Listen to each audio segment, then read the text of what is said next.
Welcome everyone. Today it is 3rd of December 2023. Today there was exam of STET level 2 TGT. I am going to solve for you TGT English exam. Okay, English common portion for all the subjects, and later on I will solve its English section also.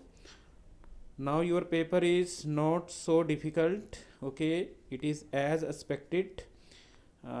Moreover, the controversial pedagogy part is not asked. Okay, although in the syllabus they had mentioned that they are going to ask questions on pedagogy. Okay, but questions on pedagogy are not there, but these things happen. Okay, ambiguity should not be there, but I feel that these things should be mentioned very clearly, because after all students are working very hard. Now without wasting time, let's come on questions of common questions. Okay, common part. Okay, common part is starting from,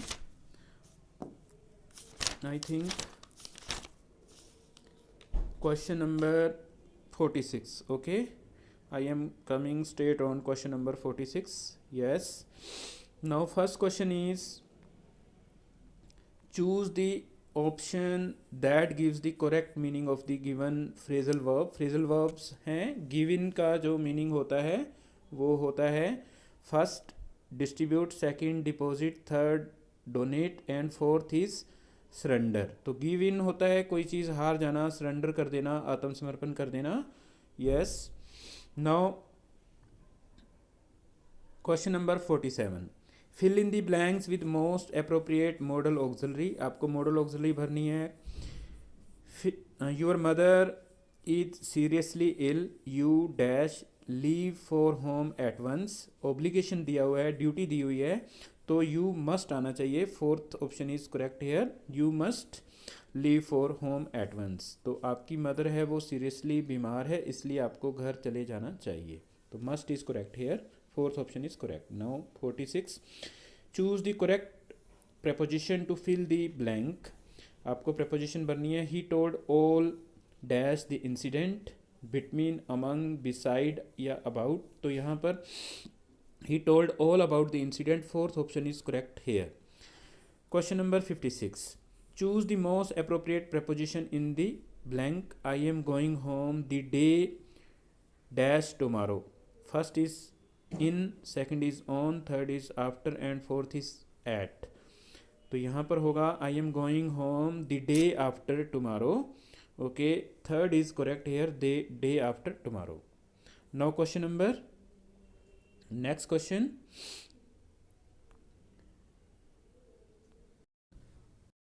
now 50th question. Choose the most appropriate preposition in the blank. Mohan gazed dash the sky in the hope of rain. Here first option is correct. Mohan gazed at the sky in the hope of rain. Now question number, next question. Question number 51. Choose the correct option that gives the correct passive voice of the given sentence. आपको passive voice बताना है. Sentence is have they done the work. Okay, तो यहाँ पर जो आपका fourth होगा, क्योंकि ये present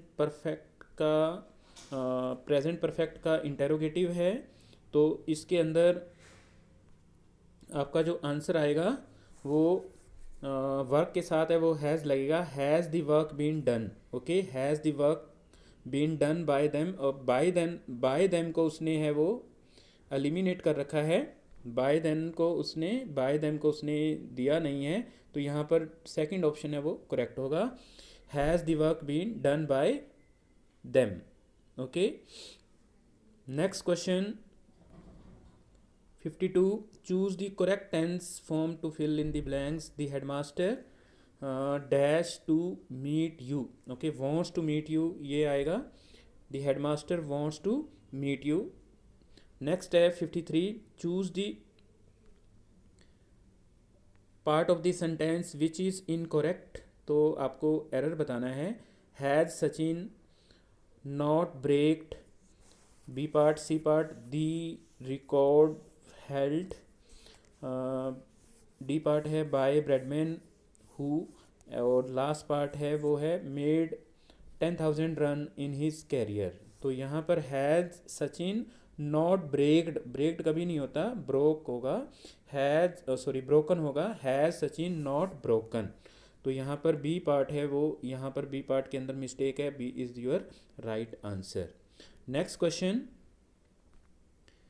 question number 54, fill in the blank, choose the correct options to fill in the blank. Dash had the police reached then the thieves fled. Okay, ये fled जो वर्ब है ये फ्ली से बना है, फ्ली फ्लैड फ्लैड, ओके, जिसका meaning होता है टू रन अवे, भाग जाना होता है। तो यहाँ पर क्योंकि दैन दिया हुआ है तो आपका जो राइट आंसर आएगा वो नो सुनर से आएगा, लेकिन नो सुनर के साथ डिड लगना ज़रूरी होता है। यहाँ पर थोड़ा एरर उसने किया है, लेकिन आपका राइट आंसर भी यहीं से ही आएगा। No sooner did the police reached then the thief fled. Okay, यहाँ पर बी ऑप्शन है वो करेक्ट है। यहाँ next 55th, choose the correct tense form to fill in the blanks. She jumped off the train while it dash moved, had moved, has moved, was moving. तो जब while दिया हो तो उसके साथ पास्ट कंटिन्यूस टेंस है वो हम लगाते हैं। She jumped off the train while it was moving. Now 56, change the narration to reported speech and choose the right option. I said to him do you know when she will go home. तो अब ये interrogative sentence है तो आपको if लगाना पड़ेगा। क्या है, आई आस्क्ड, ठीक है, I asked him if she knew when she would go home. Third option है वो यहाँ पर करेक्ट आएगा। विल है वो पास्ट में चेंज होगा वुड के अंदर, ठीक है, थर्ड ऑप्शन है वो करेक्ट आएगा। Now 57th, choose the correct option for the given word. ये वर्ड है आपका साइनक्योर, सिनक्योर, ओके, सिनिक्योर, सिनिक्योर वर्ड बोला, इसकी प्रोनाउंसिएशन होगी sinecure. First option, one who lives by himself. Second, an office with no work but high pay. Third is surgery with anaesthesia, और fourth is cure by naturopathy. तो यहाँ पर जो सिनिक्योर वर्ड होता है इसका जो मीनिंग होता है an office with no work but high pay, okay, जैसा कि बहुत बार होता भी है ऐसा। यहाँ पर 52 के अंदर सेकंड ऑप्शन है वो करेक्ट जा रहा है। Next question, choose the option that gives the correct meaning of the given phrasal verb. Send for होता है, इसका आपको मीनिंग बताना है। Start on a journey, reach to a decision, call someone in and improve. तो यहाँ पर जो ऑप्शन आएगा वो आएगा call somebody in, okay, call somebody in, okay. Send for होता है किसी को बुलाना। नेक्स्ट 59th है, choose the option that gives the correct meaning of the phrasal verb turn out. Okay, turn out के कई मीनिंग होते हैं कि कितने लोग किसी चीज़ मीटिंग को अटेंड करने के लिए आए, कितने लोग हैं, कितने स्पोर्ट्समैन पहुँचे, इस प्रकार से। और इसका जो सेकंड मीनिंग होता है turn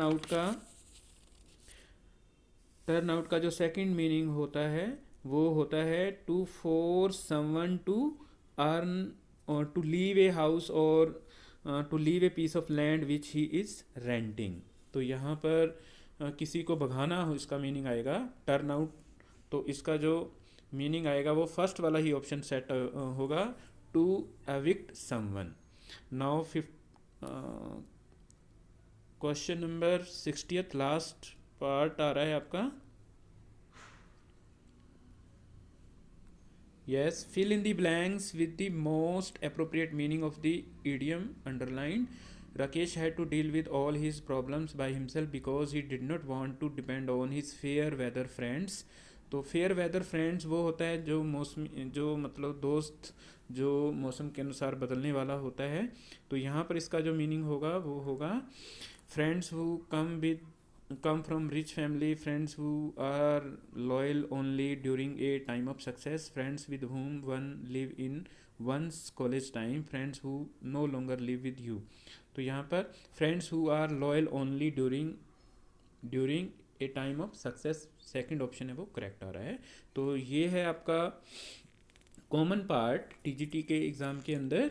now I am going to take its compulsory part. इसका कंपलसरी पार्ट है वो लेने जा रहा हूँ मैं. तो आपका जो कंपलसरी पार्ट है उसको सॉल्व करते हैं आप.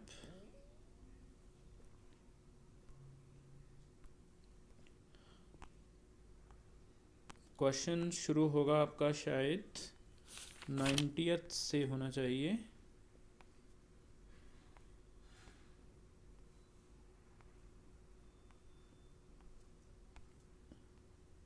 हाँ यस, 90th क्वेश्चन से शुरू हो रहा है. एक पैराग्राफ दिया हुआ है, इसको पढ़ना पड़ेगा मुझे भी, तो पढ़ रहा हूँ मैं उसको.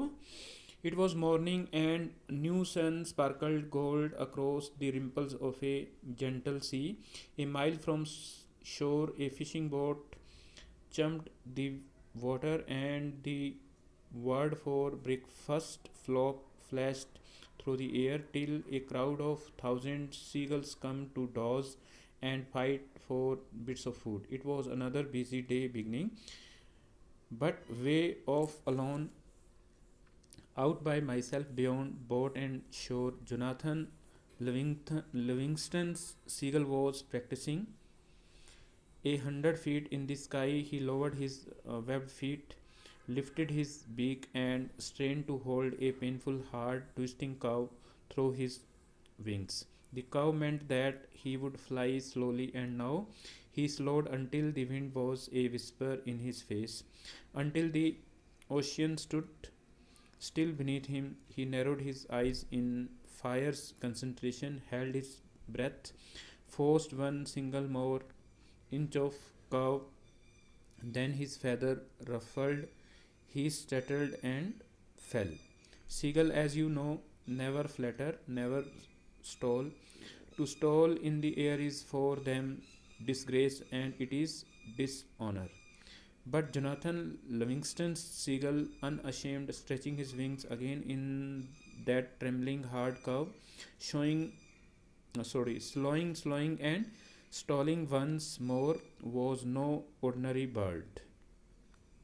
More gulls don't bother to learn more than the simplest fact of flight, how to get from shore to food and back again. For most gulls, it is not flying that matters but eating. But this gull, though it was not eating that mattered, but flight.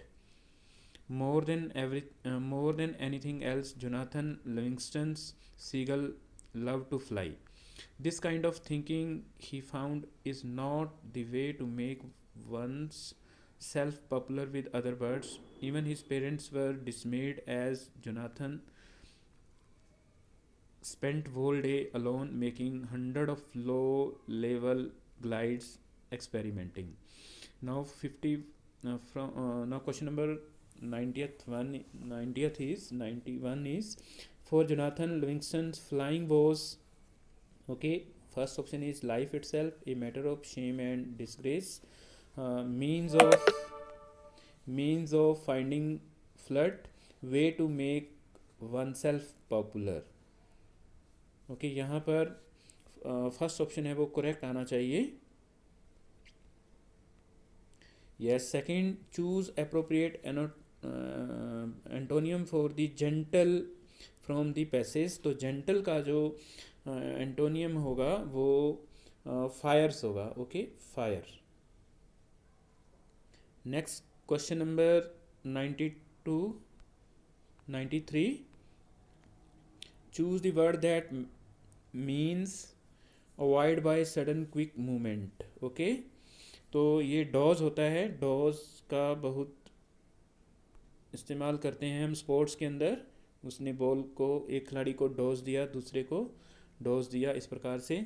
94th, the line but Jonathan Livingston Seagull unashamed stretching his wings again shows about Jonathan's Jonathan's, shamelessness, meanness, exhaustions, perseverance. तो यहाँ पर C fourth option है वो correct आ रहा है। Question number 95, even his parents were dismayed as Jonathan spent whole day alone making hundred of low level glides experimenting. The word dismayed in the line means felt proud, felt dizzy, felt disappointed, felt detached. तो यहाँ पर इसका जो meaning आएगा वो felt disappointed आएगा. Now next question, question number 96. In the poem Macavity, the mysterious cat, the ginger cat, Macavity the embodiment of, यहाँ पर फर्स्ट ऑप्शन है वो करेक्ट है, प्रोफेसर कैनन्स डॉल. ओके, ये शायद 8th क्लास की सिलेबस में पोएम है. Now choose the word that means lying on the ground face downward. Okay, तो फेस ग्राउंड की तरफ करके लेट जाना, इसके लिए जो वर्ड होता है वो होता है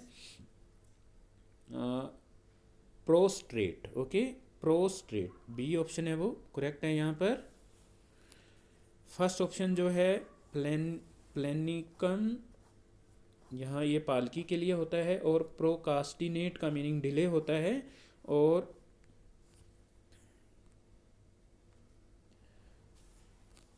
प्रिवेरिकेट का जो मीनिंग होता है वो होता है to avoid answering to avoid answering a question in a direct way in order to hide the truth. Now question number iska, yes. Now two roads diverge in a wood and I took one less traveled by, and that has made all the difference. The above lines are extracted from which of the following? तो ये Robert Frost की famous lines हैं. Okay, Robert Frost की जो famous lines हैं, famous poem है उसकी, the road not taken, वहाँ से ही लिया गया है. Second option is correct hair. Now question number 99th,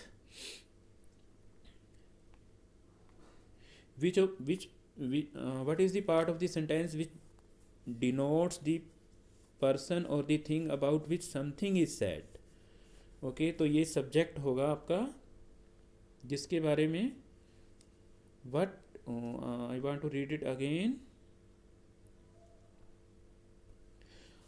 What is the part of the sentence which denotes the person or thing about which something is said? तो यहाँ पर जो correct answer आएगा वो सब्जेक्ट होगा. Number of vowels and consonant sound in English is indicated respectively. तो there are 20 vowels. Okay, 20 vowels and 24 consonants in English language. Okay, out of 20 vowels, 12 are pure vowels and 8 are diphthongs. Now question number 101. Okay, there is a passage again, I have to read it. Yes, this is a poetry section. Now joy is born of parents poor and pleasure of our richer kind. Though pleasures free she cannot sing, and sweet a song as joy confined. Pleasure a moon that sleeps by day and dances by false glare at night. But joy is a butterfly that loves to spread its wings in nature's night. Joy is like a bee that gently sucks away on bosom its sweet hour, but pleasures like a greedy wasp that plums and cheers would devour. Joy is like a lark that that lives alone, whose ties are very strong though few. But pleasure like a cuckoo's roam makes much acquaintance, no friends true. Joy from her heart doth sing at home, with little care if others hear. But pleasure then in cold and dumb, and sings and laughs with strangers near. तो ये जो poem है ये एक modern poet हैं 20th century के, W.H. Davis, उनकी poem है। अब इसके क्वेश्चंस करते हैं। 101 question, joy is like a lark that lives alone, which figure of speech is employed in the line quoted. तो फिगर ऑफ स्पीच यहाँ पर रेपिटेशन ऑफ जा साउंड इज़ देयर, जा साउंड है उसका रेपिटेशन हो रहा है तो एलिट्रेशन लगा दीजिए। वहाँ यहाँ पर वैसे सिमली भी हो सकता था लेकिन सिमली ऑप्शन में नहीं दिया हुआ तो इसलिए आपको एलिट्रेशन ही लगाना चाहिए। Now question number 102, what is the central idea of the poem. Central idea इसका क्या है। It focuses on the beauty of nature, it lays stress on joy then pleasure, it establish superiority of pleasure over Joy,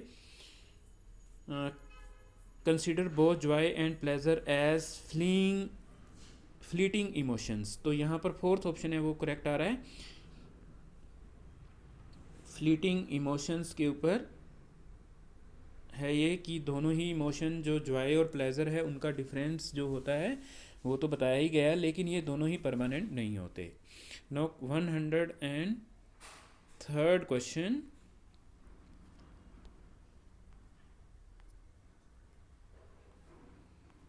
yes 103rd, pleasure is like a greedy wasp that plums and cherries would devour। Okay, wasp आपका जो yellow colour का ये insect होता है जो काट लेता है, वैस्प बोलते हैं इसको। In the above lines the word devour means, devour होता है कोई चीज़ निगल जाना, तो यहाँ पर इसका जो मीनिंग है वो आएगा to eat something eagerly. Okay, D fourth option है वो करेक्ट आएगा। In the poem joy is compared with a bird that sings, okay, for one's own self, for stranger, for cuckoo, for poor parents. तो यहाँ पर first option है वो correct आ रहा है। No 105th, pleasures a moth that sleep by day. Okay, इसके अंदर चूज द लिटरेरी डिवाइस, आपको फिगर ऑफ स्पीच बताना है used in the line quoted above, pleasures a moth that sleeps by day. तो यहाँ पर मेटाफर है वो करेक्ट ऑप्शन आएगा क्योंकि यहाँ पर एज और लाइक है वो वर्ड यूज ही नहीं किए गए हैं। नो क्वेश्चन नंबर 106, वीडियो थोड़ा लंबा हो रहा है। Identify the appropriate example of antithesis from the sentence given below. तो एंटीथीसिस बताना है। तो antithesis is a literary device in which two opposite ideas are put together. ठीक है, दो विपरीत जो आइडियाज़ होते हैं उनको इकट्ठा किया जाता है, जैसे sleep is silverly, silence golden, united we stand, divided we fall. Okay, या फिर ऐसे होता है। तो इसके अंदर जो आपका राइट आंसर बनेगा वो आएगा to err is human to forgive divine. Okay, मानव इंसान गलती करता है लेकिन भगवान है वो माफ़ कर देना, ठीक है, माफ़ी दे देना वो एक मतलब दैवीय काम होता है। Now question number 107, which of the following is an abstract noun. तो एब्स्ट्रैक्ट नाउन बताना है आपको। अब मैं जल्दी से इसको सॉल्व करने की कोशिश कर रहा हूँ आपको। तो यहाँ पर एक्सपीरियंस है वो एक एब्स्ट्रैक्ट नाउन है। Now question number 108, Michael West new method of teaching English lay stress on. तो ये रीडिंग के ऊपर है वो स्ट्रेस देता होगा मेरे अकॉर्डिंग, मैं श्योर नहीं हूँ इस क्वेश्चन के बारे में, लेकिन रीडिंग है वो राइट आंसर होगा। Now question number 109,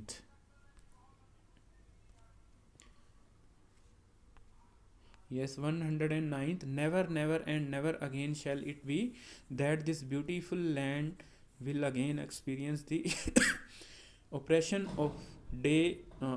of one by another। तो ये जो 10th क्लास का एक चैप्टर है Nelson Mandela long walk to freedom, वहाँ से लिया गया है आपका, उसको आपको पढ़ लेना चाहिए था।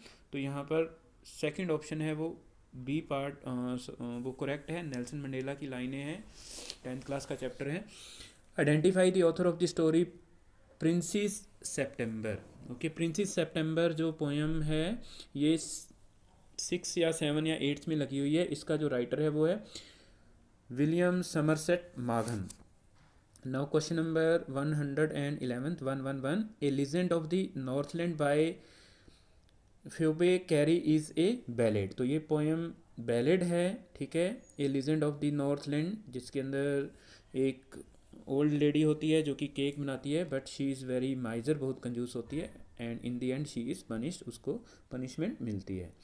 What is the scientist what is a scientist who studies the rings that appear each year in the tree trunk is called? Okay, archaeologist, anthropologist, ethologist. तो यहाँ पर जो आंसर है वो बी वाला आंसर है, वो आपका राइट आ रहा है,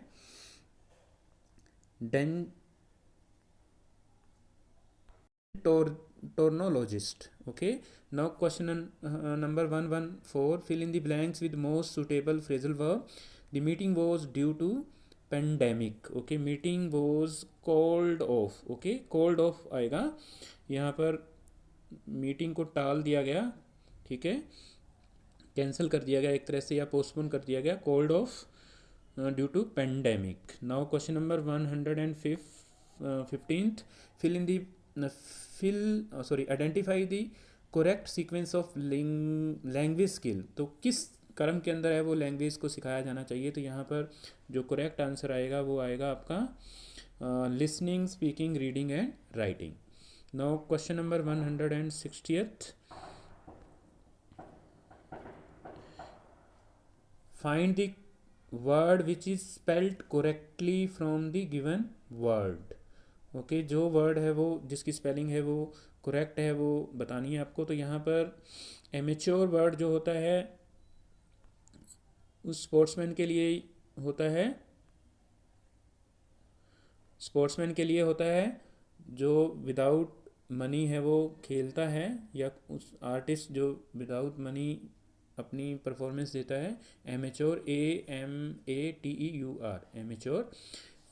find, identify the phonetic symbol of the underline sound. Book के लिए जो अंडरलाइन वर्ड आया हुआ है, अंडरलाइन वोवल आया हुआ है, उसके लिए ये थोड़ा गलत दिया हुआ है, इसको इस प्रकार से बुक आना चाहिए था, लेकिन थोड़ा गलत दिया हुआ है। चलो, anyhow. Now question number 118,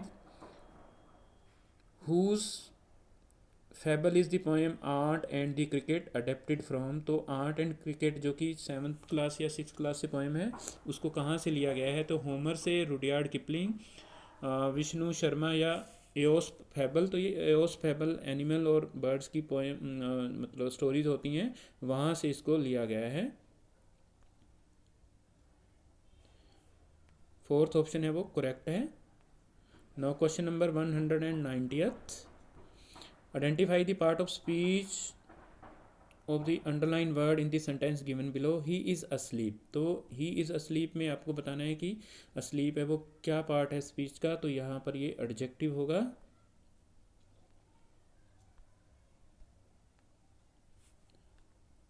adjective.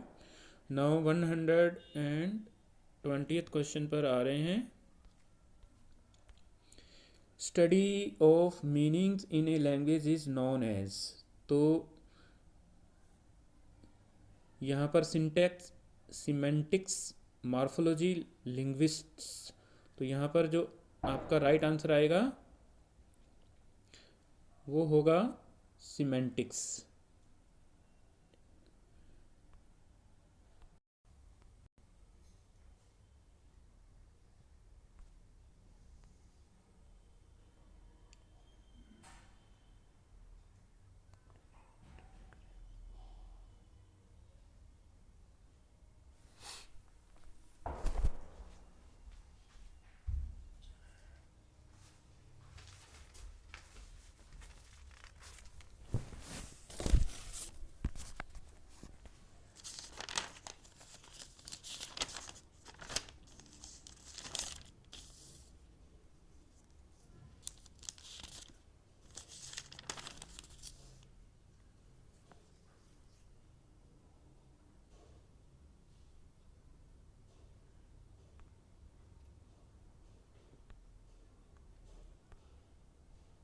Yes, first option is religions, second is retrogression, third is recurrence and fourth is repugnance. तो यहाँ पर फर्स्ट ऑप्शन है वो करेक्ट आ रहा है। Okay, resilience means the capacity to recover quickly. Retrogression जो होता है वो रिटर्निंग टू अर्लियर स्टेज होता है, और रिकरेंस होता है रेपिटेशन किसी चीज़ का हो जाना, और रिपंगनेंस होता है किसी चीज़ से हेट कर लेना, डिस्गस्ट हो जाना, घृणा करना। Now question number 122, A lyric poem of moderate length with a serious subject and elevated style and an elaborate stanza pattern is called। तो यहाँ पर जो आपका ऑप्शन आएगा वो ओड की डेफिनेशन जा रहा है। A ballad is a poem that tells a story. Okay, now question number 123।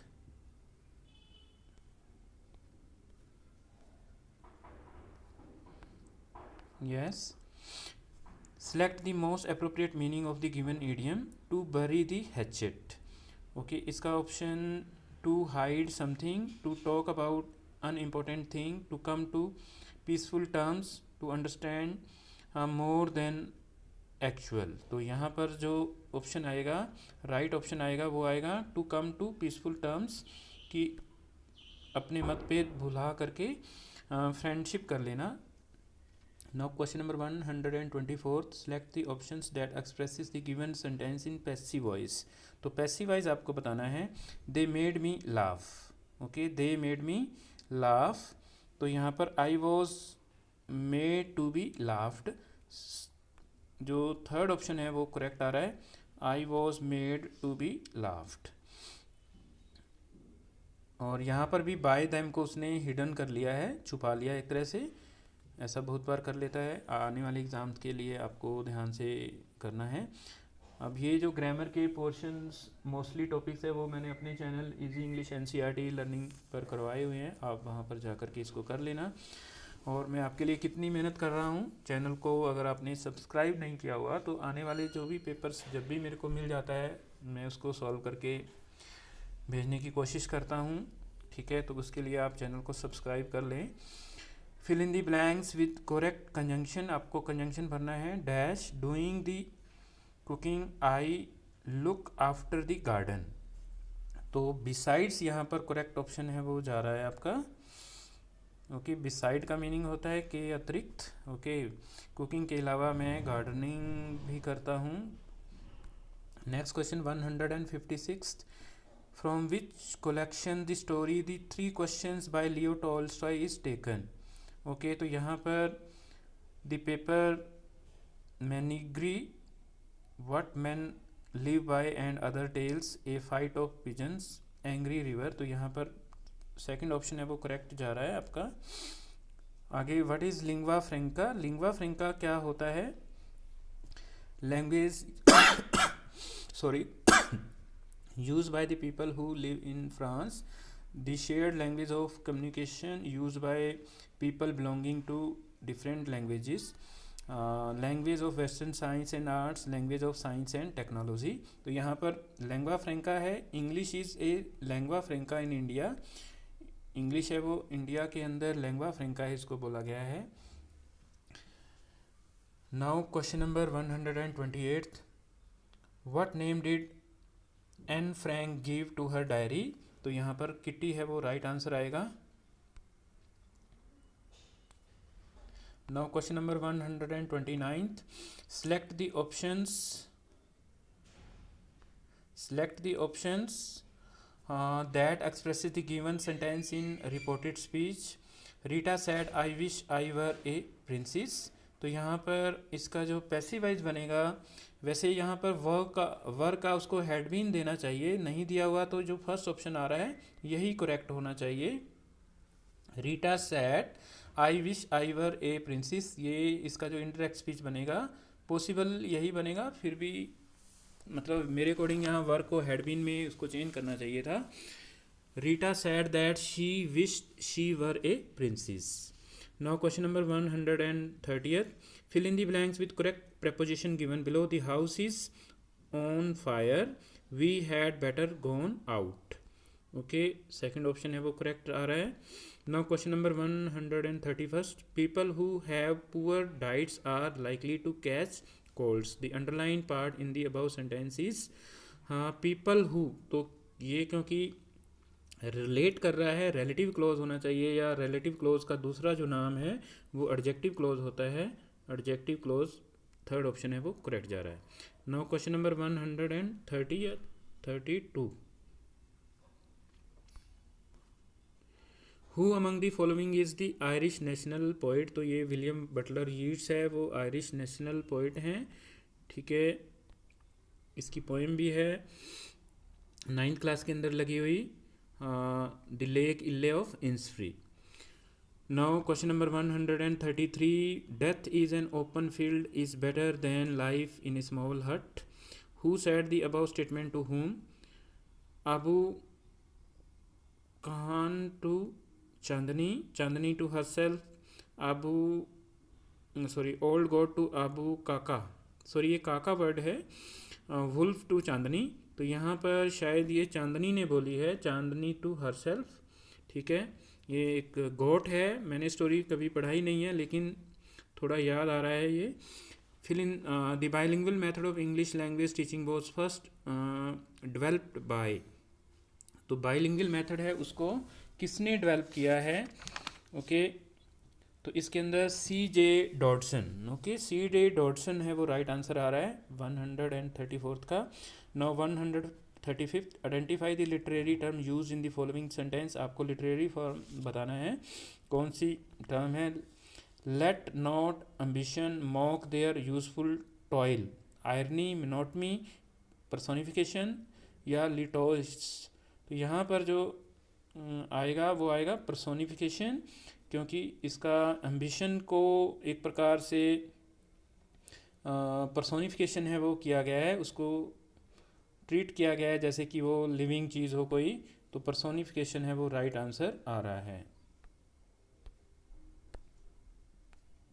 Now question number 136,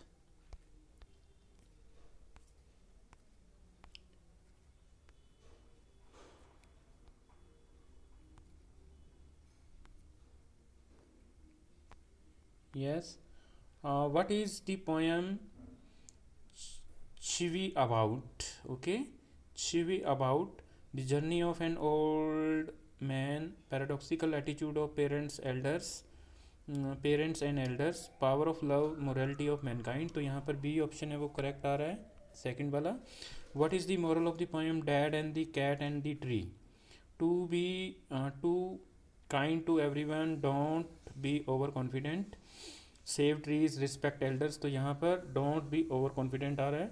now question number 138, a period plan is also known as, okay, period plan lesson plan को बोलते हैं, okay, C option है वो correct आ रहा है। Period plan जो lesson हम पीरियड के लिए लेके जाते हैं, पर्टिकुलर पीरियड के अंदर टीच करने के लिए, उसको लेसन प्लान बोला जाएगा। Now question number 139, who wrote the Lucy poem. Lucy poems है वो विलियम वर्ड्सवर्थ की लिखी हुई हैं, ओके। लूसी ग्रे जिसमें फेमस है,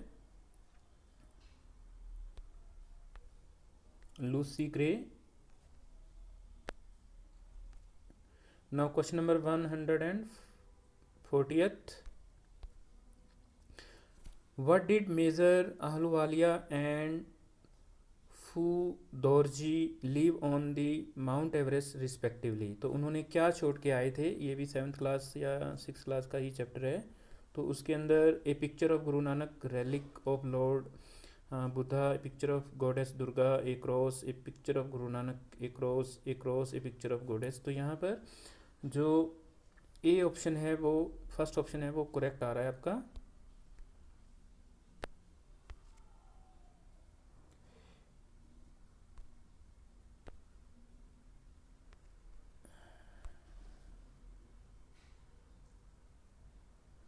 फर्स्ट ऑप्शन है वो करेक्ट आ रहा है, yes. Now 141, the poem a house a home is penned by, okay, ये इसका फर्स्ट ऑप्शन है वो करेक्ट आ रहा है, मोराइन एम वाली, okay, first option is correct. Now question number 142. Which of the following sentence is framed according to the pattern given below? Subject verb, उसके बाद नाउन प्रनाउन और उसके बाद में एडजेक्टिव। तो यहाँ पर जो फर्स्ट ऑप्शन है वही करेक्ट आ रहा है। इज़राइल है वो सब्जेक्ट है। इज़राइल अटैक्ड गाज़ा, ओके, ये नाउन हो जाएगा।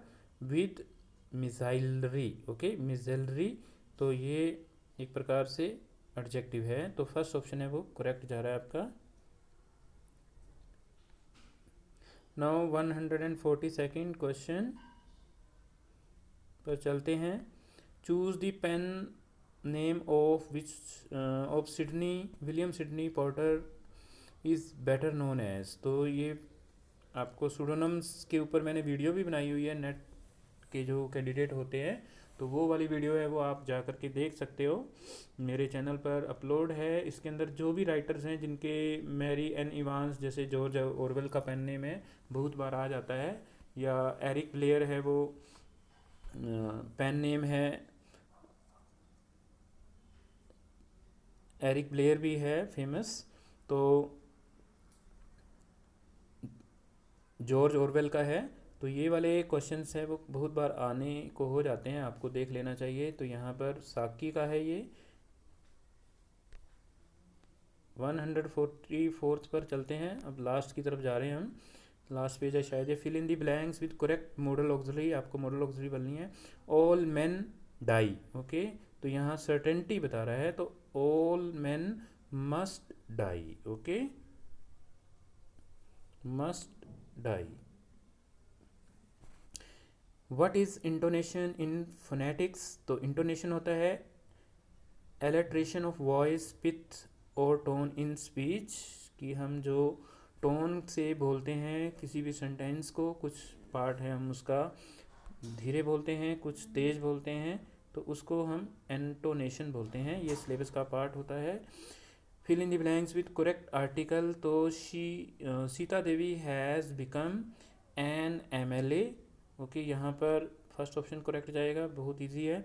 विच of the following is not included in non fiction writing? Non fiction writing के अंदर क्या इंक्लूड नहीं है? तो यहाँ पर शॉर्ट स्टोरीज है वो होएगा, क्योंकि शॉर्ट स्टोरीज है उसको हम फिक्शन में ही काउंट करते हैं। Now question number 148। Choose the correct form of verb for the blank space in the given sentence. Here the indigo, here the indigo. Yes, sentence is here dash the indigo, so here comes the indigo. Now question number 1, second last question है, what was the unusual thing about Hanif in the story the treasure within? तो unusual thing है वो आपको बताना है। ये question है वो मैं सोल्व नहीं कर पा रहा हूँ। 149 क्वेश्चन है वो छोड़ा है, okay. Rest of the paper I have solve. There may be an error, कोई एरर हो सकता है। I am also a teacher and a teacher is always learning throughout his life, okay. I hope my video will help you, और अगर आपको video अच्छी लगे please share with your friends. Thank you so much and have a nice day. In my coming video I will try to solve JBT paper level 3 वाला जो paper है उसको भी सॉल्व करूँगा, उसका इंग्लिश पार्ट सॉल्व करूँगा। And I will try to solve compulsory part of PGT English also, but I am not question paper is not still available with me. I will try to arrange it. If anyone आपको कहीं से मिले तो मेरा number है WhatsApp number 9466685196 9466685196। तो आप मेरे को व्हाट्सअप कर देना, मैं उसको सॉल्व करके आपको भेज दूँगा। Thank you so much.